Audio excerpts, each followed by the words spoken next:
change the way you look at things, the things you look at change.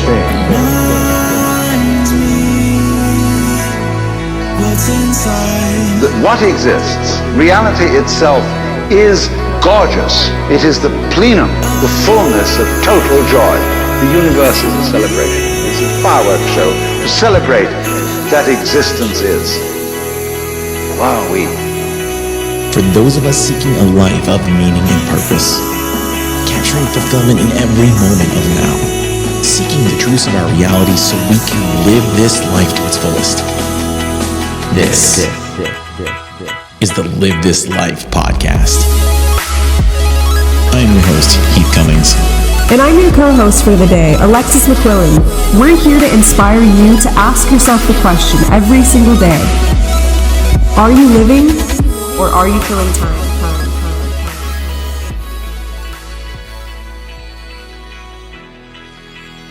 All right, what's going on, everybody? Welcome back to another episode. And I am back with Miss Alexis McQuillan. How are you? Fantastic. Let's go. Let's go. We're talking about manifestation today. This has been one that we've been wanting to talk about for quite a while. So we're going to dive into this one because this is Miss Alexis's wheelhouse. This is her jam. This is what she does. And I've got some stuff on it too, but I feel like this is one that you're a little bit more of an expert than I am.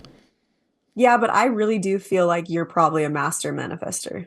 Master manifester. Yeah, I think I've realized in the last few years that there's always been, like, if I've gone after something enough, it just comes around. But I just thought maybe that was just the result of the grind. You know, you're working through things and you just, right. You know, obviously you're not going to go down any roads that you don't turn yourself down towards. So I always thought it was just kind of that. But getting very specific about the things I've wanted in my life, I've seen that, yes, those things end up showing up, and it's like undeniable at a certain point. And then you learn about some of this stuff and you test it out and you're like, oh, wow, like there might be some truth to this stuff.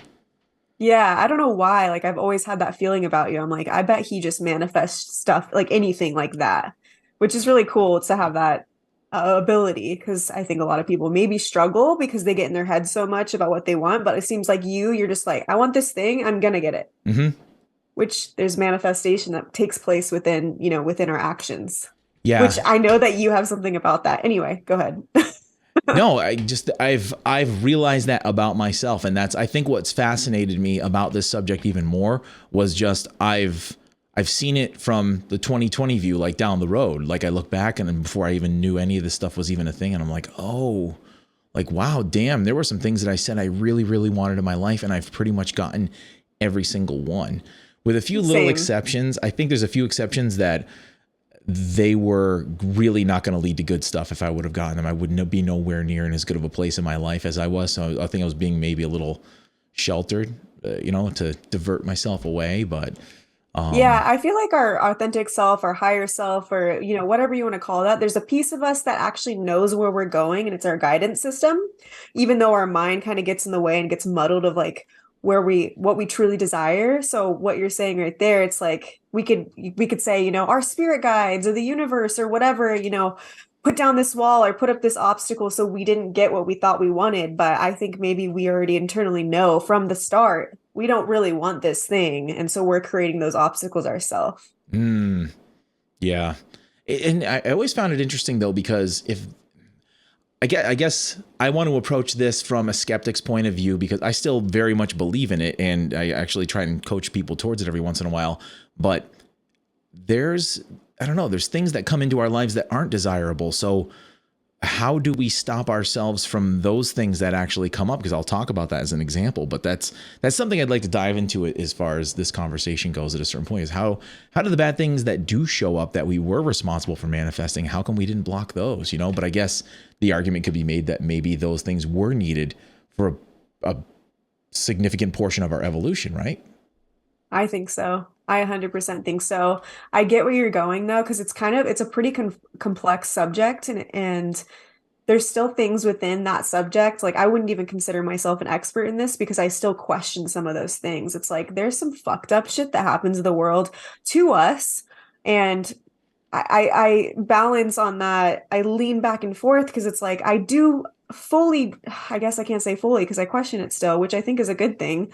Question everything, but I do feel like, life is happening for us and it's not coming at us. But then there's also really bad things that happen to people where I'm like, oh, like, did we really manifest that? Mm, So that's a hard one. it That's a is a really hard hard one.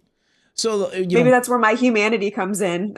no, and it's true because we don't want to see people go through the hard stuff. But, No. just you and I have said this a million times in conversations to each other. We've said it on the show too, that sometimes the worst things we ever go through are the biggest things we can improve upon on ourselves. And we wouldn't be the people we are today without those things. We wouldn't necessarily want to do them again. And that's 100%. not the point of it. The point is that we did go through it and it made us who we are. And, however that happens in our life, if we manifest it or not. And that's, the word manifestation gets so new agey. And that's one thing I wanted to do this episode about too, because I think that, bringing in people who are in the new age movement and who are very spiritual, they tend to approach it from such a woo-woo mystical standpoint that there's people on the other side that are such skeptics that it completely creates another line of that division we're always talking about.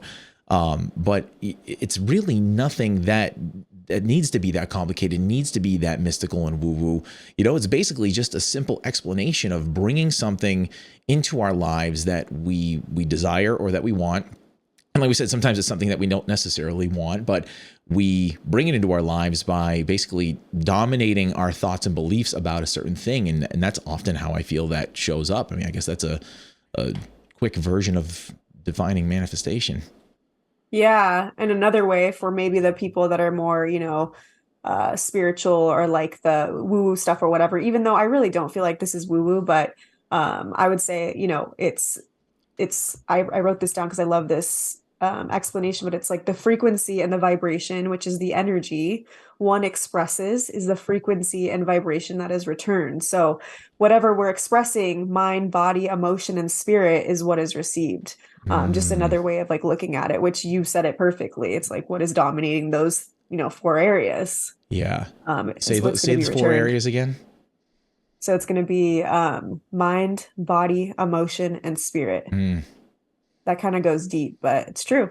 It's true. I mean, all of that basically is a set of beliefs, and it like basically creates like it basically creates like a vibration of a person. Like they resonate a certain belief system about them in a way that they carry themselves in life. I mean, if you're trying to go out there and just be a person who's going to attract everybody, but you're not a very friendly, forthcoming person who, people want to talk to, you're probably not going to manifest a whole lot of friends. You're probably not going to be somebody who is going to have people gravitate towards you. It's everything that is about you, your belief system, the way that you walk, you talk, you hold yourself. I think it's a whole total package.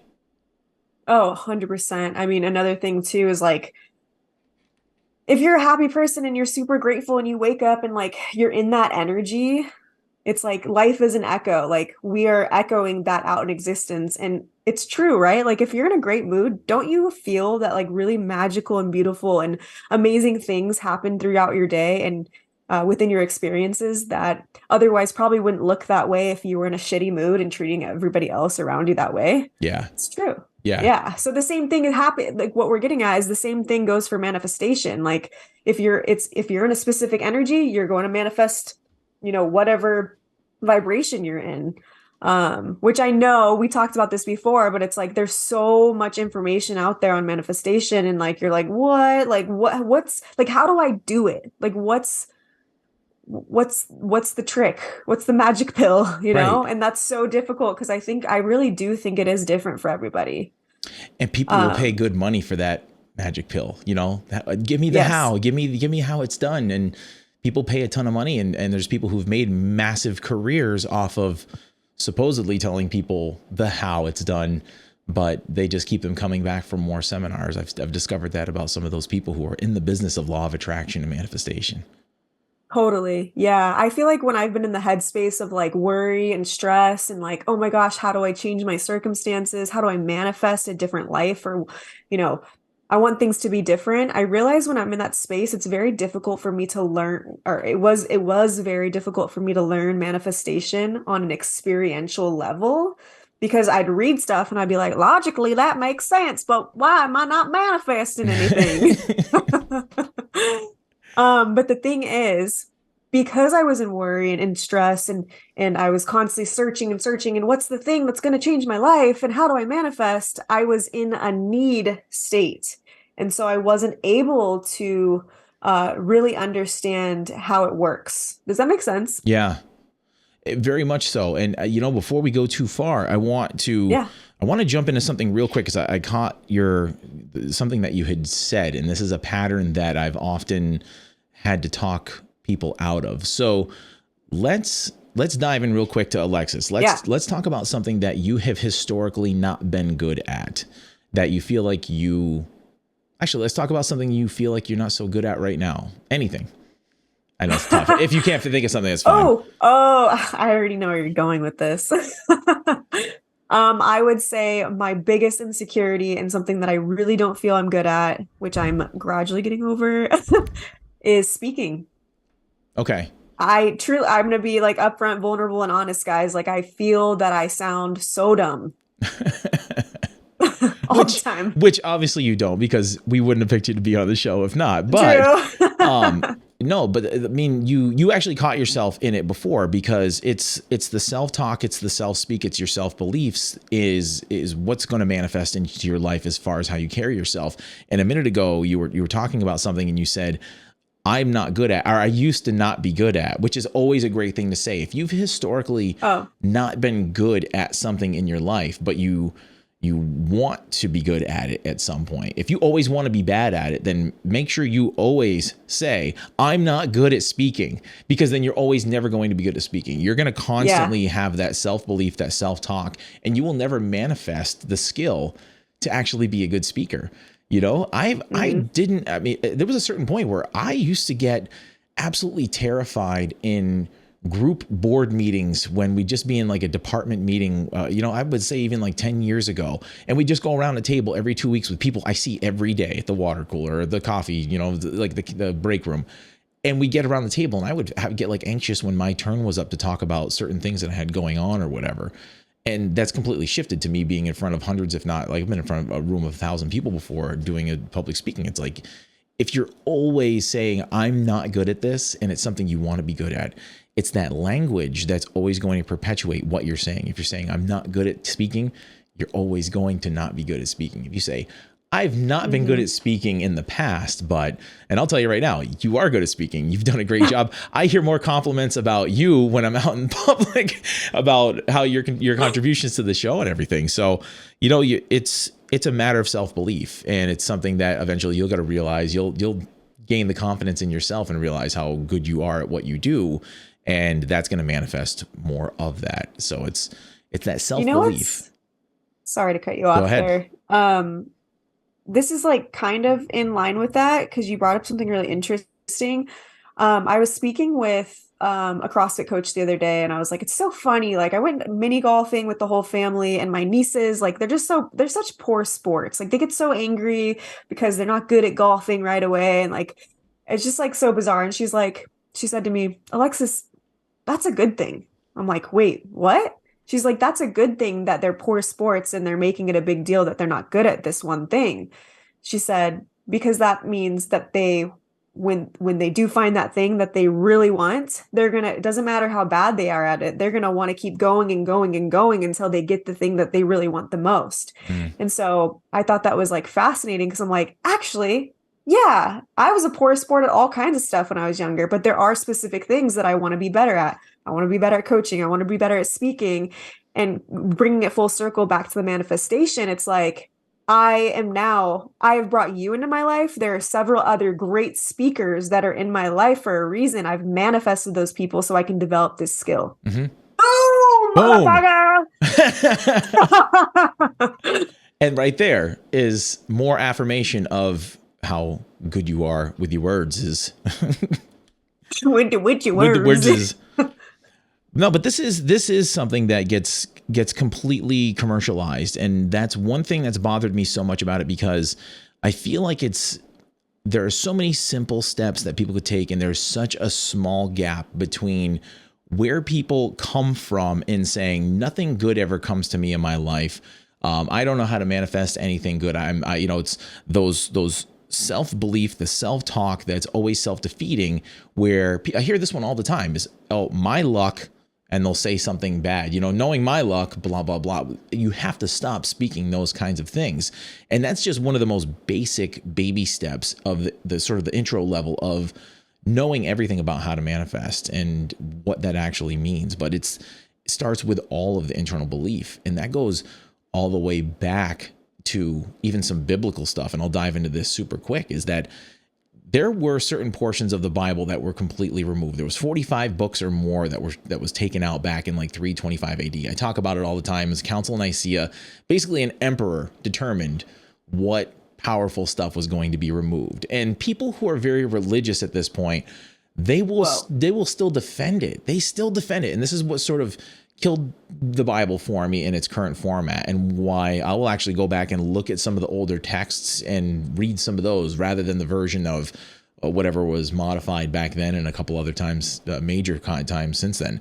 But the books that were removed, especially the Gospel of St. Thomas, there was tons of stuff that supposedly came from Jesus. And a lot of those things that were taught were, instead of putting the power outside of the person and into a church and a guy standing at an altar, and it's all stuff that was outside to connect to source and God, all outside of you. Jesus and all those other things that were taken out of the Bible, all those words that were in there, taught about how it was all internal, and that it was the human thought that brought about health. It was the human thought that actually made the connection to the divine and every other thing that somebody desired. And I'm not a biblical scholar. There's some people who can dive super deep in this. Sure. Gregg Braden is one of the greatest guys who knows about this stuff. He's done major presentations on these things. But going all the way back into those things and knowing that you go all the way back to the Hermetic law and the Hermetic principles and all these things that were removed from the Bible, they all talk about laws of vibration, laws of correspondence, and all of these things that we're mentioning today. And it dives into, and it sort of in modern day has sort of melded into law of attraction circles. It gives it credence to me. It starts to give things a little bit more of a deeper understanding and a meaning, like, oh, this isn't just some sort of a new age thing that's come about in the last 30 to 40 years that people use to sell books and seminars. Like, this is something that most of the elites have coddled for themselves for so many years and have, I guess, kept the masses from knowing. And that right there has given it more credence to me that it's this old, but then also the people who are doing the best in this world, I guess, monetarily on a physical level, they get all these power and riches and everything else. They've wanted to keep it from you and I. So that's sort of what's also magnetized me toward it a little bit more. I better not get a call one day that like you were like murdered or something, because you bring up someone. I have no suicidal thoughts. I No, will I say just that feel right now, like all those other information. people. Well, there's so many people out there that are like speaking their mind, and then all of a sudden, I gone. know. Or they get their reputations trashed or something like that. It's like, you know what? Right. I am squeaky clean. My emails are all on public records and everything else. It's like open book, man. I got nothing to hide. So if somebody says something about me, it's made up. No, but I mean, these things, there's people out there who have made careers of talking about and exposing these things, but it's not out there in the mainstream. It's getting out there a lot more. And I think that goes into, a whole rabbit hole I don't want to dive into today, but like, removing TikTok and a whole bunch of other stuff, because a lot of these things will come up on there, and you'll see a lot of them taken down after they've been up for a short amount of time. And it's simple stuff like what we're talking crazy. about. Yeah, it is. It's so crazy. No, yeah, to go back to what you said, I mean, I love that you brought that up, because like you said, there's a lot of people that are like, oh, it's so woo-woo. It's so like, God, manifestation, that's not even real. Like, everything's a coincidence, everything's a coincidence. And I'm like, I don't know, man. I don't know. But a really good example of, what you were speaking about, how like thoughts create your reality, is like, if I was to say, I just don't have enough. I don't have enough money. I don't have enough belongings. I don't have enough, whatever the thing is. The universe, the most simplest way of explaining this is the universe hears that and it's like, oh, okay, so she doesn't have enough. Okay, great. I'm going to give that back to her. You're not going to have enough. We're going to keep giving you not enough. which is less money, less, whatever it is. We're not going to provide you with opportunity or experiences that are going to get you where you actually want to be because you're thinking about the things that you don't have. Right. So, and the universe is I think it's not, how do I word this? It's not necessarily that it's not on our side, because it is. It's working for us in the background at all times, but it's not bias. Right. And so it's giving us exactly what we're thinking about, what we're feeling. And so I think that's where manifestation really works, is when we truly desire something. It can't come from a place of, I don't have this thing. I want more. Does that make sense? Absolutely. So, talking, I won't dive too much into it now because it's definitely like part of the conversation I want to work into. But, the physical universe is based on laws, like it has to be. For there to be order, to create the complexity of this entire world around us, it has to come from some sort of laws and order and everything. And like I said before, the 7 Hermetic principles, one of them is the law of vibration, that everything moves, everything vibrates. And that's from, oh man, how many thousands of years ago? I think it was like 3,000 or 4,000 years old, that principle. And we just discovered that that's actually true. We started smashing particles together and we discovered that everything actually was vibration at a certain point. But your thoughts are all measured in vibration as well. They measure your brain waves in hertz. So when you have excitement about something, your brain's going to be, if you had a measuring device on your head, they would see that your brain's actually operating at a certain hertz. When you're dreaming or when you're in the zone, if you're an athlete, like they all have a different operating level of hertz. So if you are a physical universe and you have this physical being you've created that emits a physical wave, it emits different emotional waves and brain waves. If the physical universe is also vibration around it, then it takes a little bit of that woo-woo mystical stuff and explains it into a way that it actually is a law of resonance. And I actually had that pulled up a second ago. So let me see if I can find it. Yeah. The law. What is it? Yes. Okay. So the law of resonance states that the rate of vibration projected will harmonize and attract back energies with the same resonance. And that's where the law of attraction comes into play. So how we allow ourselves to feel and how we speak to ourselves will become our physical reality. So a perfect example of that, and I've got a video that I want to show you super quick, and I'm hoping that it will translate over onto here, is this one of this guy with some tuning forks. Okay. So I actually saw this the other day and I saved it. So I'll show you this. I'll actually I got to learn my stuff here, folks. So I'm going to do a screen share. But yeah, this guy had tuning forks. I'll just play it first and I'll tell you what's going on while he's doing it. So he holds 2 tuning forks. They're just slightly off as far as their hertz goes. So he keeps on striking them.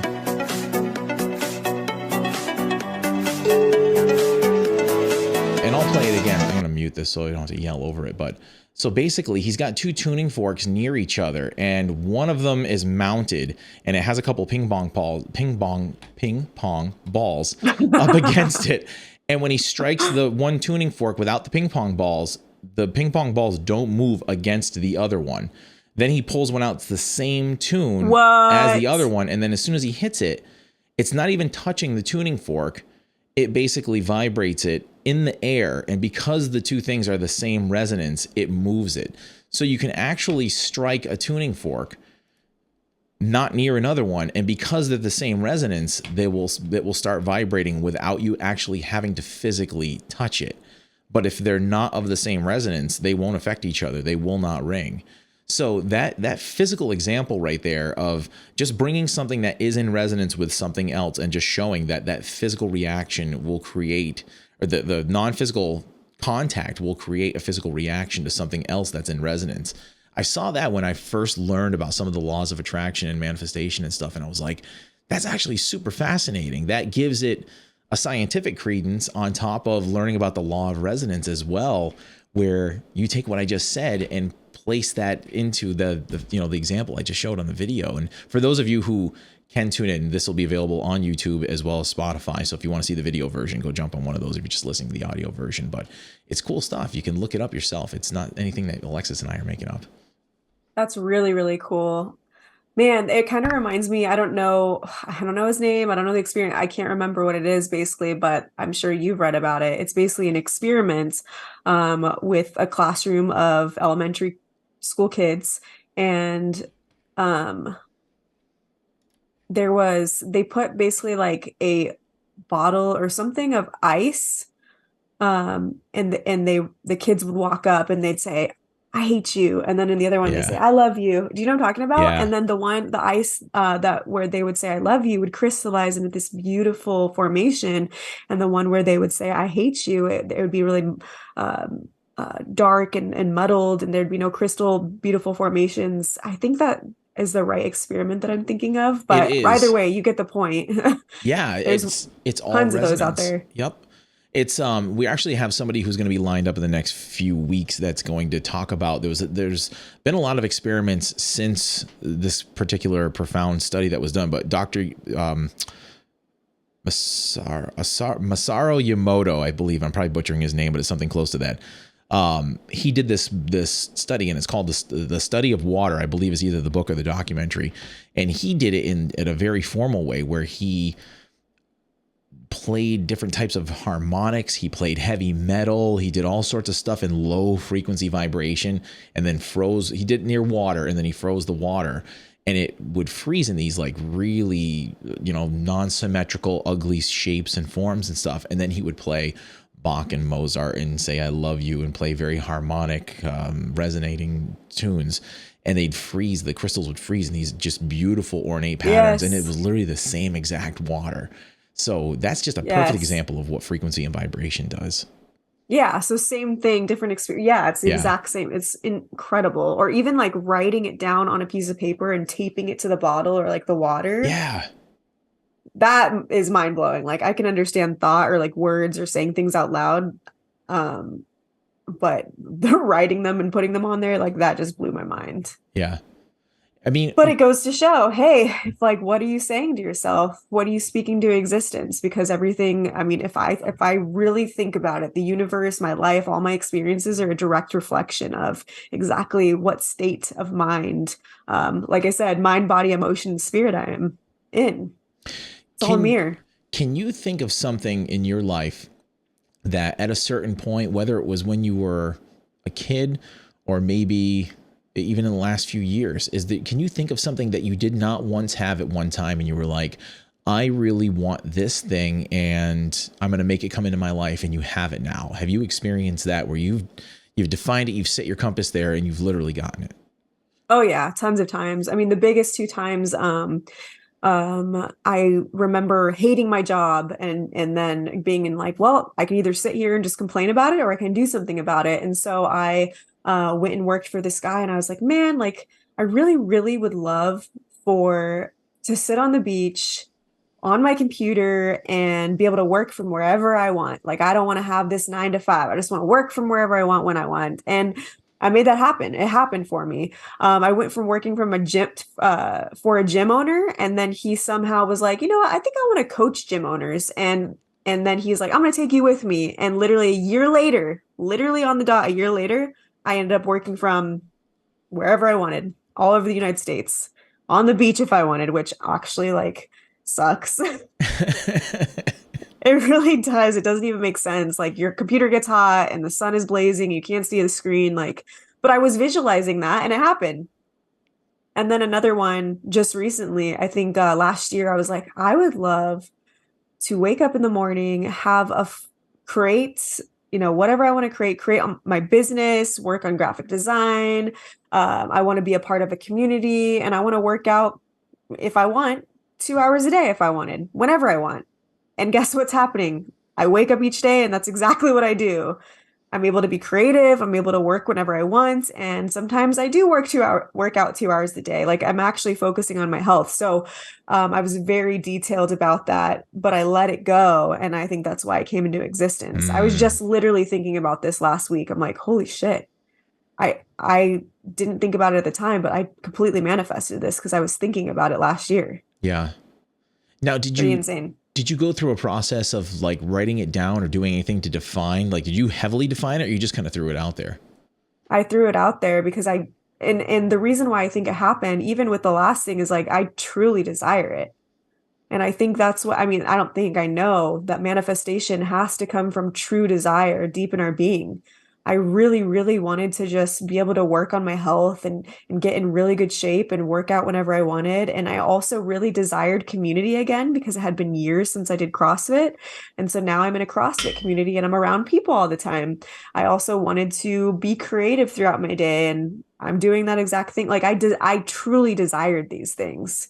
And there's been many things that I was like, I want this, and it doesn't happen because I don't truly desire it. Now, as part of that desiring process, do you feel like you visualize it a ton? Like, was it something that you thought about and you basically sat there and were able to feel the emotion of what it was, or did you even go that far with it? No, and that's the interesting thing. If you read stuff online, they say you need to sit in the emotion and the feeling, and you need to, do all these things to be able to manifest your desires. But I wasn't, I will say this, it's quite possible that I was in the feeling of whatever I'm experiencing now, but I will say I didn't do any work. I just thought about it because I really wanted it, and then I let it go. And then it happened. But the one thing you probably didn't do in that process was sit there and say, woe is me, why don't I have this and why can't I have it? Like, you didn't actually sit there and pound the sand and say, I want to have this thing and I wish it would hurry up and get here, which is what most people will do. They'll talk about the relationships that they want or the job that they want or, the better body that they want, but they won't actually feel the feeling or do the things that start to get you to the better place. They'll manifest more of the same thing because nothing changes within them. Yes. And if it comes from a place of need, then you 100% aren't going to get what you want. Like if you are like, oh my gosh, like I'm so desperate. Like I really want like a partner, a life partner, but you're in a needy state of mind. Like if it feels needy, like you need it, then you're probably going to attract toxic partners because what are they? Needy as well. Which, hey, I've done that before. For sure, I've done that before. People get stuck in that pattern of wanting and never receiving, because their dreams, their wants, their desires are always out of reach for them at that moment. So that's exactly what they observe. It's not in their hands as a tangible thing at that moment. So that perpetuates itself. And, if we're not basically observing that thing that we want right then and there, we basically just tell ourselves that I don't have it, I really want it, and that's exactly what perpetuates in their life. I don't have it and I really want it. You're going to get a ton more of that. At least that's been my experience. That I've actually taken a journal. It's probably somewhere literally down here on the shelf below me, but I had journaled things. I think I mentioned this just recently on the show, so I want to keep repeating the same stuff I say all the time because I kind of do that already. But I think I do too. Yeah, it's all good. But just keep saying it. I journaled a couple things, and just a couple of the hot items. One of them was this podcast. Like I think it was like 5 years ago. I said something like, "I would love to have a podcast." I was so inspired by a few other people that really inspired me. And I said, I'd love to have a podcast of my own that people around the world listen to. Literally, that was like 5 different things I listed on there. One of them was being on the select board for our town, like being in charge of our town. And I got that. I got the podcast. There was a few other things that were on that list. The job that I wrote down in that book that I wanted, I have that job, but a better version than I was even picturing back then. I just wanted to be out of law enforcement. And I just, hey, I have a skill set for this. I would love to do this, make X amount of money and just be good with it. And all of those things came to me. And it was kind of nuts when I actually stumbled across it in that journal that time, because it was like, wow, I really got all those things. Okay, well, how did I do it? Is there a way I can tell people how I did it? And I don't really remember anything other than the fact that I was just hopeful and kept myself moving forward toward those dreams. I don't know. How did you do it? Like, I honestly don't know. I just know that I didn't sit there and say, woe was me, I don't have this thing. I feel like the times that I haven't manifested is when I have some kind of attachment. Right. Like, for example, for me in what I've been doing now with the gym and waking up and feeling free every day, I feel like when I was thinking about it last year, I didn't have any attachment of, oh my God, I want this so badly, and constantly overthinking about it. I let it go because there was no attachment. Whether it happens or not, I'm not going to feel anything. So I think we get confused on desire. It's like, well, I really desire a relationship, a partnership, a marriage. But I think don't you think, I've actually never like talked about this, but I feel like what we think desire is completely different than what real desire is, because whenever I desired something, I let it go because I know that it's going to happen no matter what. And then the other side of it is I know it's going to happen, but if it doesn't, I'm okay too. Makes sense. It does. Now, are those two different sides to something? Because they sound still on the very positive side of it. You know, that sounds like the really positive side of how you're going to actually make that thing come into your life. Well, the first one is what I was saying is like, oh, I desire this so bad. Like, I desire $1 million, like what I could do with $1 million. Man, I want it so badly. That sounds like I really want it, right? Yeah. But deep down, do I really want $1 million? Do I have the energetic container to be able to hold $1 million? What would I even do with $1 million? You know, like in my head right now, I'm like, yeah, that sounds great. Like I could travel the world, but like in my knowing deep down, if I really desired $1 million, I'd have it. Right. I still think you're like, I don't know, Alexis. I don't know. No, because you're like, I want $1 million. That's absolutely true. But everybody does. But like, if we really desired it or held the space for it, we would have it. Right. I'm thinking of it from the standpoint of I don't have it and I really want to have it. Like it's that part that I feel like that repels people from it. But the container, I mean, that's one thing I never really thought of as well, is that so many people think they want a certain thing, but like you just said, they're not actually ready for it. Like all those things that I said I wanted back then, when some of them started to come to me, especially like once this podcast started to get a little bit bigger, I started to actually get scared. I was scared shitless. Like it started getting bigger and I'm like, oh my God, people are actually listening to this. Like, oh my God, there's people all over the world that are starting to listen to this show. And it was a little bit terrifying, like the bigger it got and the bigger the stages are. And even still now, I see some people that I look up to and who kind of came from similar places, and I see these huge stages they've been up on. And I'm like, man, I've got a lot more growth to go. It's been the past 6 months have been a huge growth edge for me with a whole bunch of stuff that I've done. And I'm like, I need a few more of those 6-month growth edges. So when I say, man, I'd love to be like one of the top 10 podcasts in the entire world, be ranked right up there with like Joe Rogan and stuff like that. Well, think about what that would actually be like. Think about what that would be like. Yeah, it's a lot. You don't have the energetic container right now to hold that space. Absolutely correct. I can feel that right now in my body. Absolutely. And I mean, even with the stuff that I've done, when the first couple of times that I had to go on TV and get in front of town meetings and get in front of people politically and stuff, it was absolutely terrifying. And I'm sitting here thinking, I'm like, man, I want to climb all the way up in politics someday so I can really change the world. That's completely changed as far as my outlook on the world goes. But still, it's like, I can't imagine what that actually looks like if you were like on, in Congress or something and you were in front of the entire country. That's something you have to grow into. You can't just step right into it. So it's the energetic container is a big one. And this is a really good example to not just the energetic container, if that sounds confusing to anybody. It's like, if we pay attention to what we feel, the thoughts created by the feelings are going to be the most revealing. So for example, you put yourself in a place of being one of the biggest podcasts in the world and you're feeling what that feels like. And then the thoughts are like, holy shit, that's a lot. So this can kind of tell us like where our true desire lies, because like right now, like, yeah, that might be out, like that might be something that you really want. But right now, like that, you're not going to manifest that right away. Right. Feels too much. It feels like too much. Yeah. And there's a feeling of excitement. I'll contrast two things real quick. Back in 2017, I was first trying to get out of law enforcement and we were going to open up a restaurant in this town. I've told the story a million times.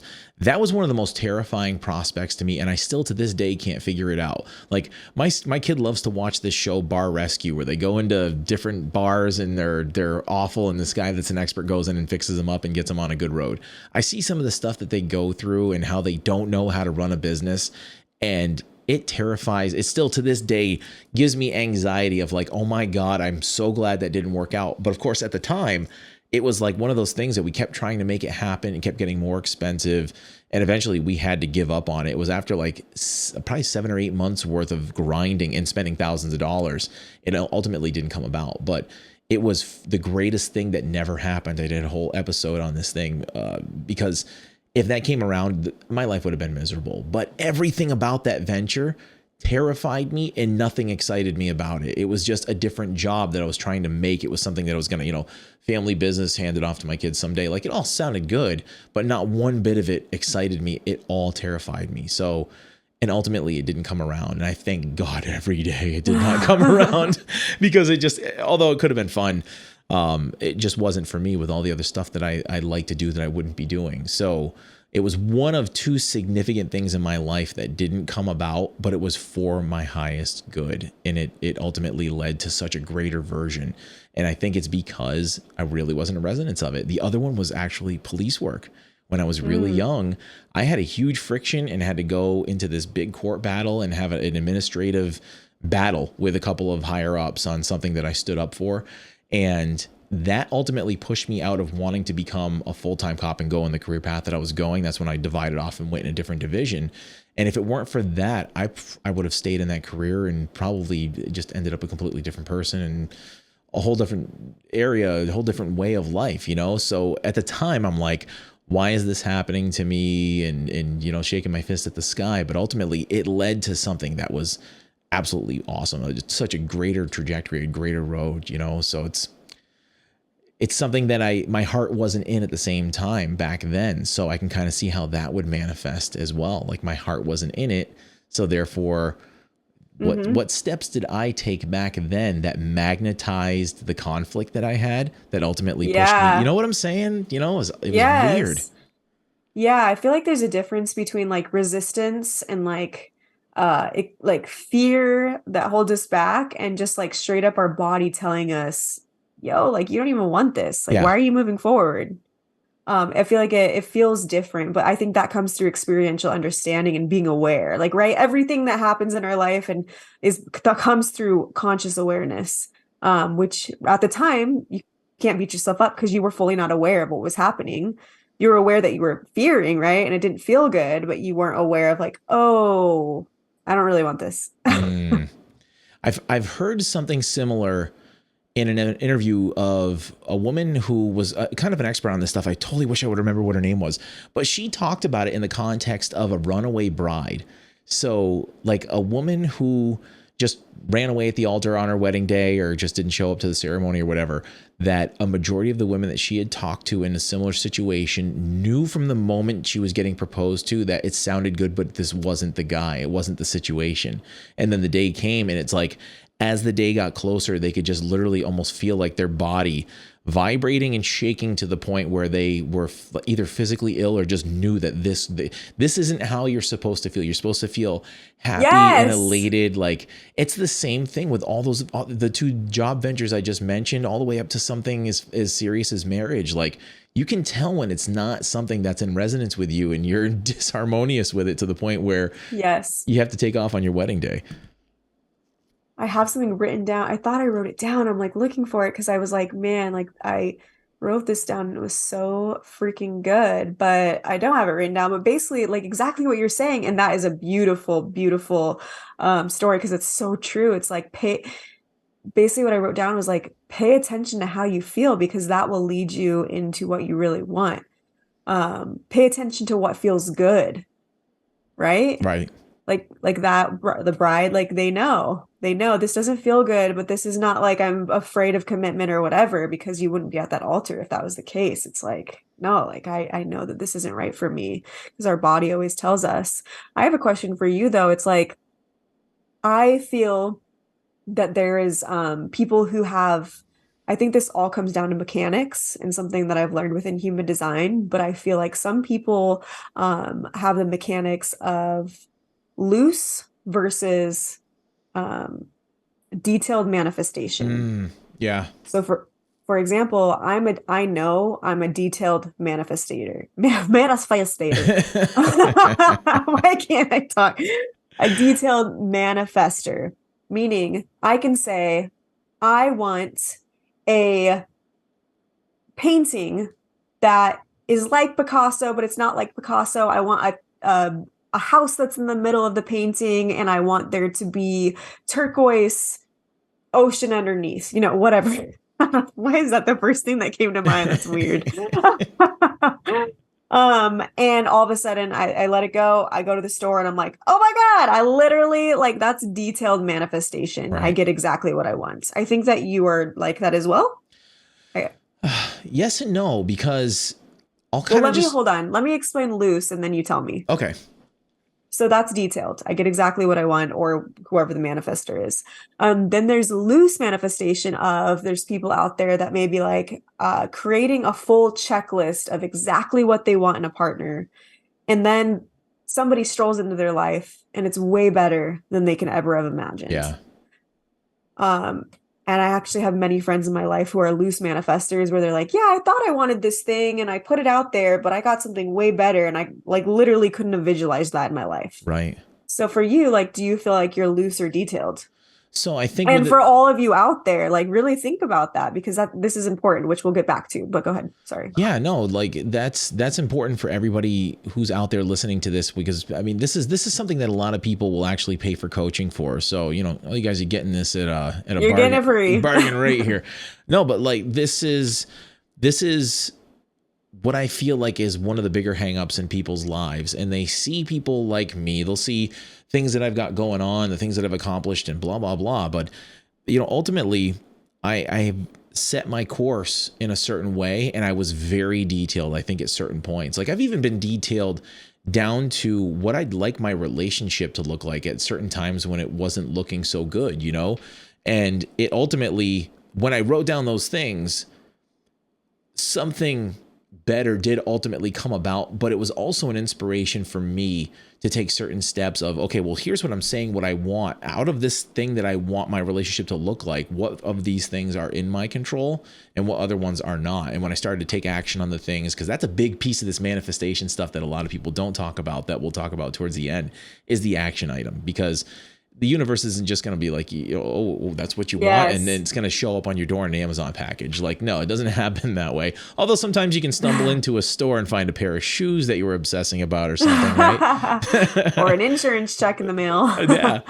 But no, I think at a certain point of the major things that I'm seeing in my life now, I think it was very loose with it. You know, it was very you know, I said I wanted certain things, but I had no idea how they would actually look once they got here, you know? And then there's other things that I've been very detailed about that haven't showed up in my life yet, but I have been extremely detailed about them. You know, a certain dollar amount that I'd like to see myself making per year. And I'd like to have, you know, 2 residences, one by the ocean and one up here in the mountains, so I can just go in between whenever I want to. Like very specific stuff that I would love to see show up in my life. But the things that have shown up to this date have been a very sort of loose thing. I've thrown it out there and a version of that has shown up. So, I mean, either way, hey, I can't complain. Like I'm very blessed in what I have going for me in my life at 42 years old. But I've heard amazing stories where people have been extremely detailed about stuff and those things have shown up and everything in between. You know, it's so frequent that people, you know, there's no way you can thumb down your nose on this and just say that it's people's imaginations or it's coincidence. Like some of these things, it's astronomically impossible for it to be coincidence. I heard someone describe it once that some of the synchronicities that happen in people's lives is like the equivalent of a tornado going through a junkyard and building a fully functional 747. That's the odds of how some of these manifestations and coincidences happen in the world that people see. So it's just beyond chance.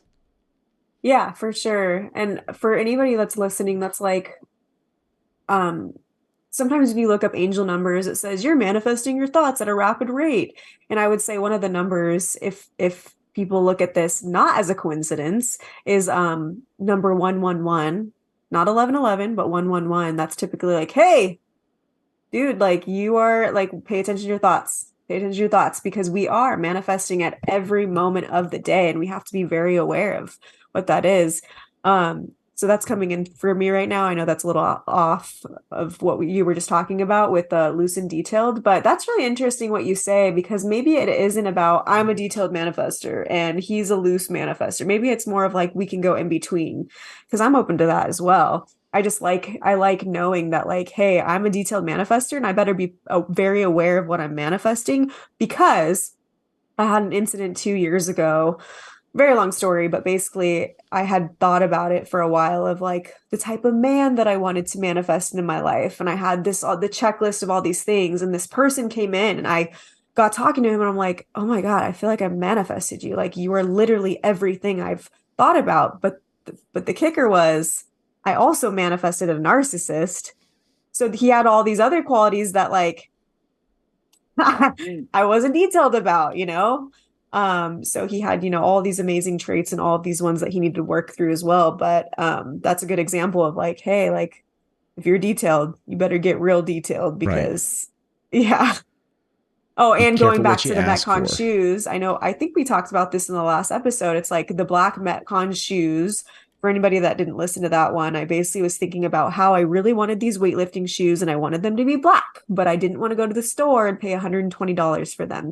So I was driving one day and I saw a random consignment store and I was like, And I heard, I wonder if they have black Metcon shoes. Kind of weird. Like, why would they have weightlifting shoes? It's a consignment store. It's all like, ooh, like foo-foo, bougie, lots of like rich people there, you know? But I walk in and what do you know? A pair of black Metcon shoes that are my size for $30. I was mind blown. But here's the thing. I wasn't completely detailed. So they were half black, half white. See? So that's a good example. But to go off of that, with manifestation, like you said earlier, something that like kind of triggered this. It's like, okay, when we're manifesting, sometimes stuff shows up very easily, but also sometimes things show up that we have to pay attention to the feeling, the thoughts that lead us there. Like if I wasn't present, I think, when I was driving and saw the consignment store and I was thinking about other things, I wouldn't have heard, hey, I wonder if there's black Metcon shoes there, and just followed the thought and went there. Right? Like I would have been like thinking about, oh my God, my life, I'm so many bad things. And I would have saw the consignment store and just totally missed the opportunity. Right. Which means that we got to pay attention. We got to be alert. We got to know when the universe is like nudging us in the direction of the things that we really want in life. Because majority of the time it passes us by. Yeah. It passes us by every single day, probably. Yeah. And the thing is, that's probably been one of the things that I've learned the most of in the last, I want to say even just in the last 3 or 4 months, just recently. I mean, I historically would not have considered myself somebody who had very good intuition, you know, and I used to say like, I don't have any intuition at all. And I stopped saying that about myself because I want to be somebody who can develop some sort of a good intuition. And little did I know. I mean, it was always there. You know, I kept myself safe on the job for all those years because I'd say my spidey sense went off at certain points. I mean, there was one time I literally wouldn't be sitting here talking to you if I didn't pick my head up and look in an opposite direction and see a car that was literally barreling down on me when I was out doing a traffic thing. And I had to jump over a set of guardrails and that car crashed into the guardrail. The lady just was old and did not see anything. Never mind me standing out there. But something told me at that last second, look in this direction and then see the danger. And there it is. And that's happened more times than I can think of. There's so many times where a close call didn't, you know, obviously nothing bad happened because at the very last moment, I happened to just pick my head up or look in a certain direction and something, you know, that was going to hurt me or whatever didn't. But even recently, I've gotten to the point where if I feel a little something or I'd have like a huge ringing in my ears, I started to have different feelings or correspondence to something that then happened right afterwards. So a perfect example was just yesterday. We were driving up a very rural road nearby and I got pulled over last week for the first time in like 20 years. So it was kind of like now I'm a little more like, you know, I used to have a badge in my pocket and every once in a while be like, oh yeah, here's my license. And you know, oh, there's accidentally my badge. I don't have that privilege anymore. And I think it's kind of crappy. That's crappy anyways. I'll say that right off the bat. That's crappy for cops to do that. But that might have happened with me from time to time. And I never really paid attention to how fast I was going. So after last week, I got pulled over. I'm driving along yesterday and I wasn't really going that fast, but I just had this inkling of, hey, slow down, like ringing in my ear almost. That was just like, Wow. hey, slow down. And I said out loud to my wife, I go, I just got that feeling like, slow down. There's going to be a cop right there. We get up around the corner and it wasn't a cop. There was 5 deer literally standing right in the road. And if I didn't start to slow down, I don't know if I would have been able to avoid hitting them in my pretty little Audi. So yeah, that was one of the first times my wife's like, see, you got to start listening to that, because so, I mean, she's an intuitive person too. So she's kind of like helping me along with that. But I want to blend that into this conversation by saying it's the little nudges and the intuitions that help you take a step in the direction of the thing that you are aligned with. You know, you're starting to feel that feeling. You've imagined what it's going to be. You've put that desire out there. You've thought about it, and maybe you've done the releasing thing, like whatever the recipe is that works for you. You've done all that. But then little things, like even if it's just a little nudge to go in the right direction, or, hey, I think I'm going to stop here and go get milk rather than go do it at the other store that I stop at all the time. And then you bump into a chance person that leads to some sort of a partnership. I've had that exact story happen with me before, where I just happened to be going in somewhere and bumped into somebody I hadn't seen in 15 years. And it turned into an awesome business relationship on that chance meeting, you know? So it's those little coincidences that end up leading to what we then call a manifestation of something. And I feel like that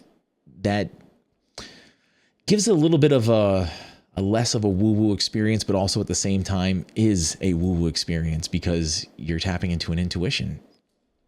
Right. Exactly. Have you, oh, it's so funny. I like screenshot this so I can read it to you. Have you ever heard of masturbation manifestation? No, I have not. We're going there in this episode. Let's go. Oh my gosh, dude. Like, I was listening to a podcast and they were talking about it, and I was like, this is some like real new age shit. Like, I've never heard of this before. And I'm not gonna, like, I don't have any opinion on it. I don't know if it works. If it doesn't work, I'm probably not going to try it. I just think it was so funny. And I was like, what is this? So I wanted to bring this up to you because we were talking about manifestation. It's so funny. So what is the general, what is the summary of what this is? This is new. This one's a new one to me. I thought I kind of knew a lot of this, a lot of the things that were way out there, but yeah, this one's, do tell. I'm going to get myself comfortable. Okay, yeah, get comfortable. So basically, it is essentially harnessing your sexual energy through the orgasm to mindfully and intentionally manifest a personal desire, vision, or goal. Okay. So basically what they're saying is that all sexual energy and all creative energy all come from the same powerful source, all the same energy, which is true. Yeah. It is all the same. So basically, when you're in the peak of the orgasm, all of the, like, the joy, the love, the happiness, all of like the euphoric feeling. Yeah, the euphoric feeling that you're having is the same as when you would manifest other material experiences. And so so I don't know much about it. So if anybody's interested, you could research it. You just Google that. But basically, you can set the intention before of the thing that you want to manifest. And then when you're orgasming, you think about it. I don't know. I just thought it was funny. That's a new one for me, but yeah.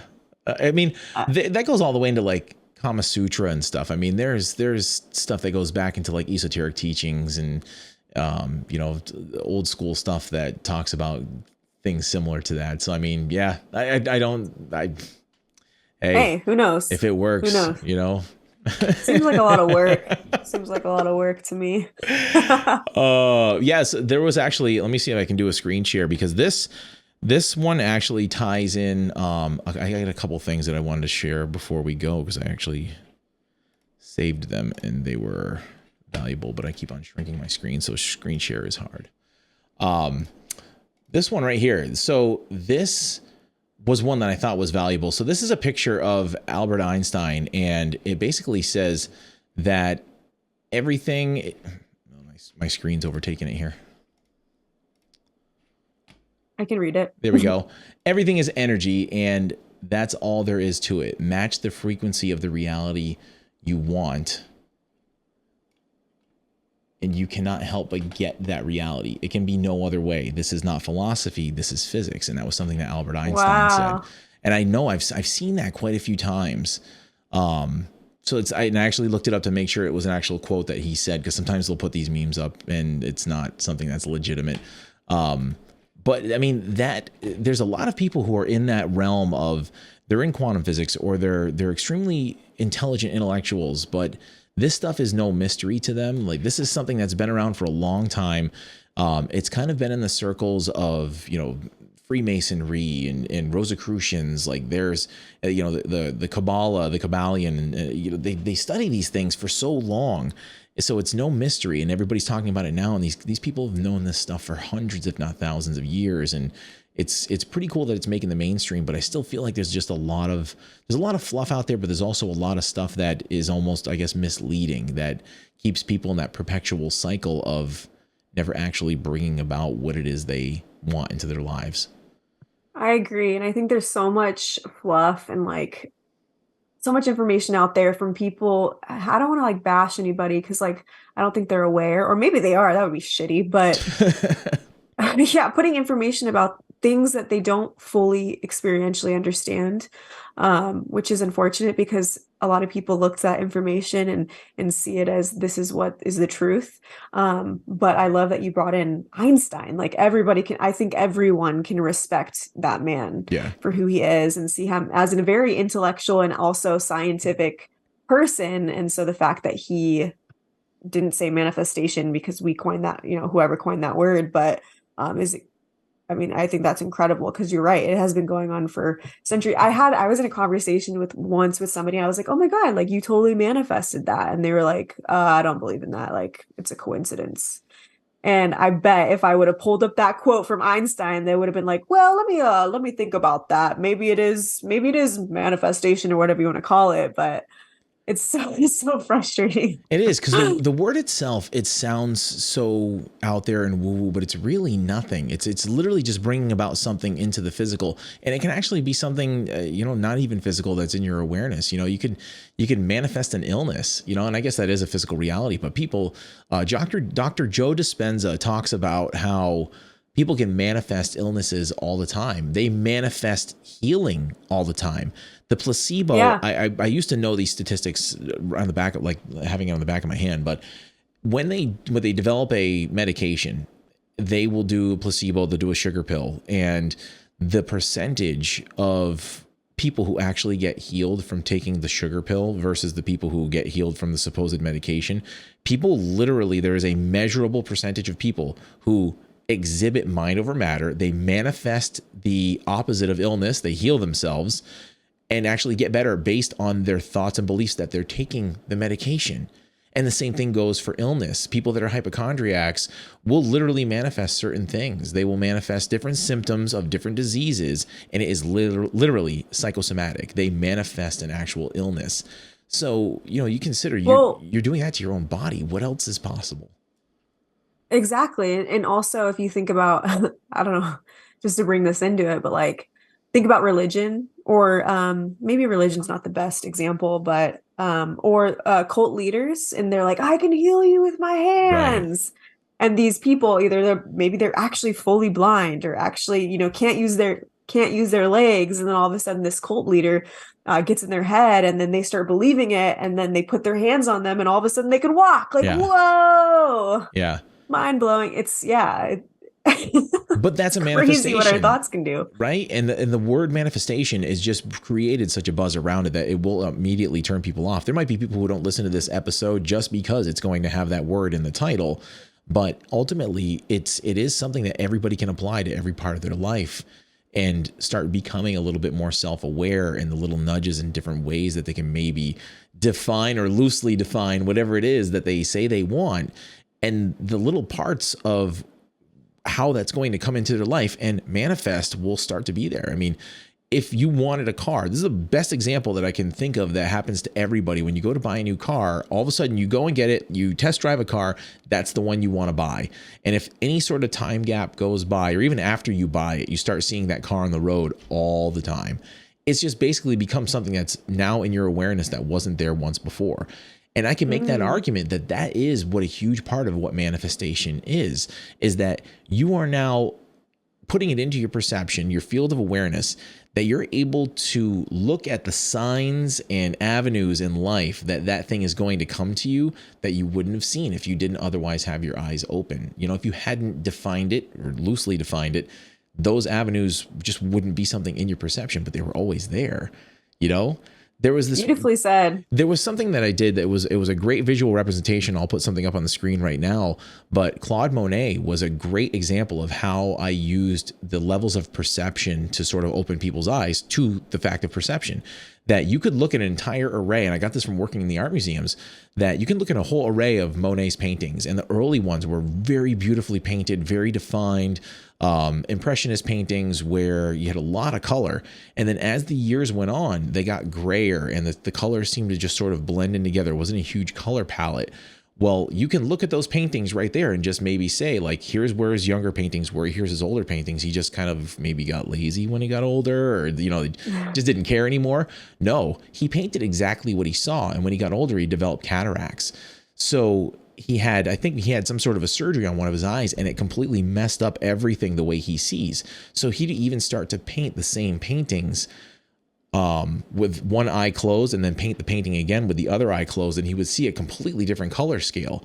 So now, if you ever look at one of Monet's paintings, you'll never look at them the same way again. Like if you see it's a Monet painting and you see two of them side by side, one's a huge red palette and the other one's got a purple palette, you'd be like, oh, that was because of the difference in his eyes. Or if you see one that's in a gray scale and it's all washed out and blurry, you'd be like, oh, that's probably when he had cataracts. But if you see another one that's highly defined and beautiful, you'd be like, oh, that must be one from when he was younger. It's that same level of the way you change your perception is what happens when you define something you want to manifest in your life, and you're just keeping your eyes and ears open for the potential of that thing. And then boom, it comes around.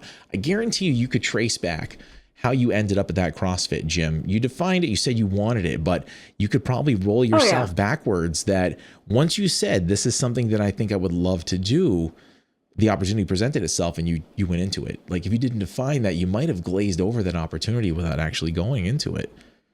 Oh yeah, totally. Absolutely. I mean, yeah, there's a lot of layers there for sure.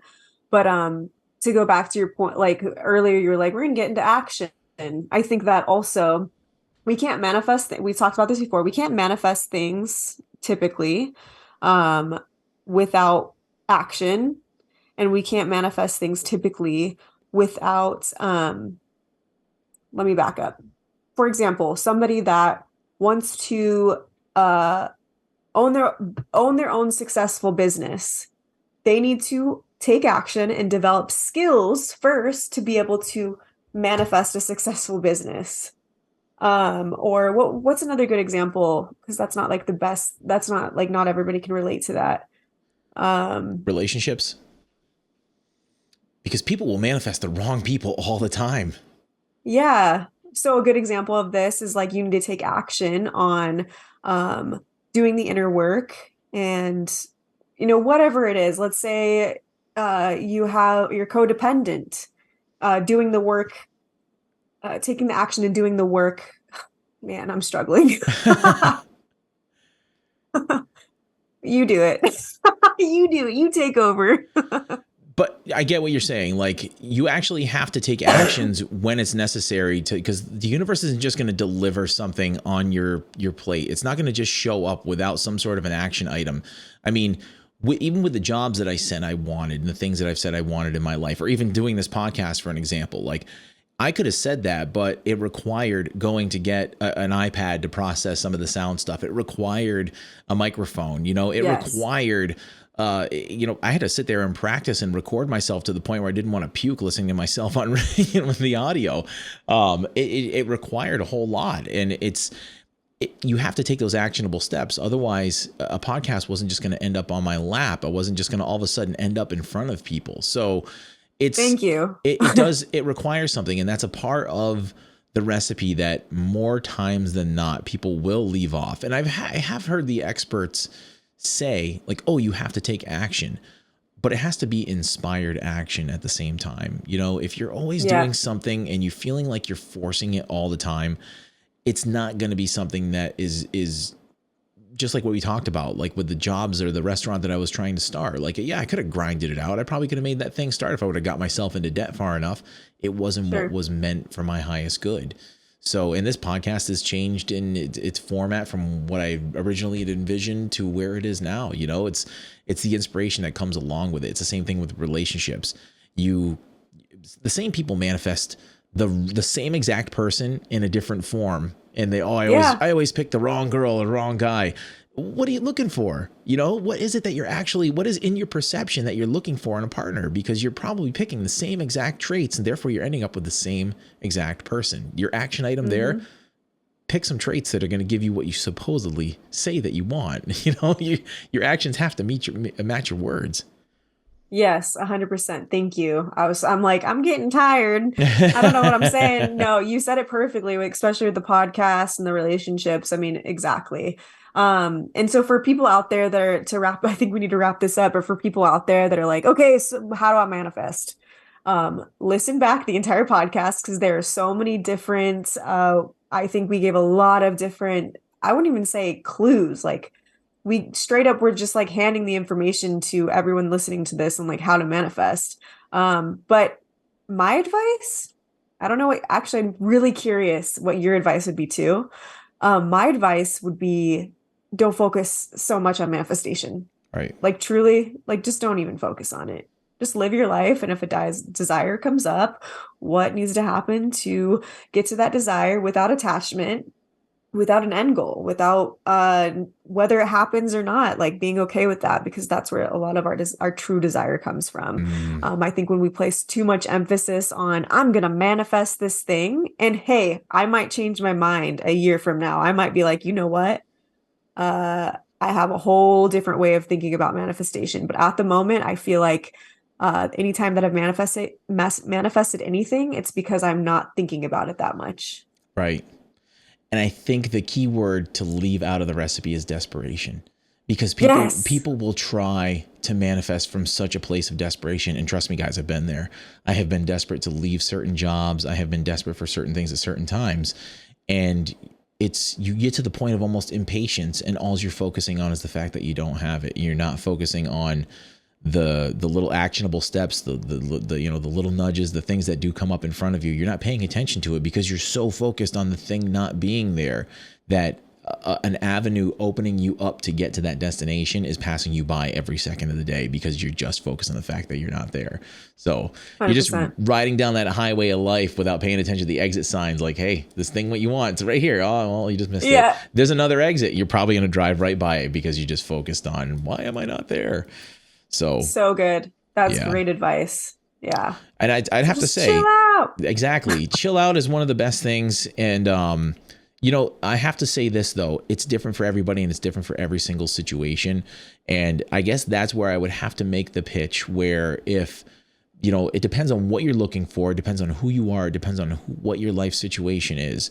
But that's why you seek out somebody that can tease this stuff out of your life. I know that's one big thing. If there's anything I've helped people with when I've done coaching, it has been with basically this in a nutshell. And if it's people who have been really not of the open-minded mindset of manifestation, like that word's not for them, using different terminology, it's saying the same exact thing and still getting them what it is they desire in their life. It just takes a process. Sometimes they have to change who they are. There's a long story, a long road that goes with it. I'm talking 2016 is when I started all this stuff, you guys. Like, this is when I first started opening my mind up to a lot of these things. And right now I consider myself maybe an intermediate. I can kind of figure things out a little bit, but by no means am I a master. It takes a long time to do this stuff. So be patient. 100%. Well said. And seek out people like Alexis and myself when you guys are you guys are at a road where you can't get there. That's why people like us are there. So all the ways to reach us are, I'll put everything in the show notes just to reiterate some of that, and keep exploring livethislife.org is some of the things that some little things here and there to come out that will help you down the different avenues of stuff like this, and ways to connect with Alexis and I are going to become more prevalent. Live interactions too. We're going to be doing some stuff on Clubhouse, hopefully, and getting out there and talking to people live a little bit more and interacting with the listeners a little bit more. But bringing these questions to us live rather than like a coaching session would also be a great way to, I think, open this up for some examples to people. Oh my gosh, I would love that. We're going to do Because it. I feel like knowing yourself is what you're here for. Out of anything else that you could come into this life, the purpose is to really know who you are. And that's where all of everything we speak about, you're able to manifest if you truly know who you are. And that's also multi-layered. And scene right there. And scene. We'll wrap that up on this one. Great talking with you, Alexis. You too. We'll see you next time. If you are a conscious thought leader, an expert on inspiration, or have your own amazing story to tell about how you've manifested your best life, we want you on the show. You can connect with us by writing to connect@livethislife.org. That's CONNECT@livethislife.org. Or you can reach out to us through the show's Calendly page at calendly.com/livethislife. And be sure to check out everything going on with the podcast at livethislife.org.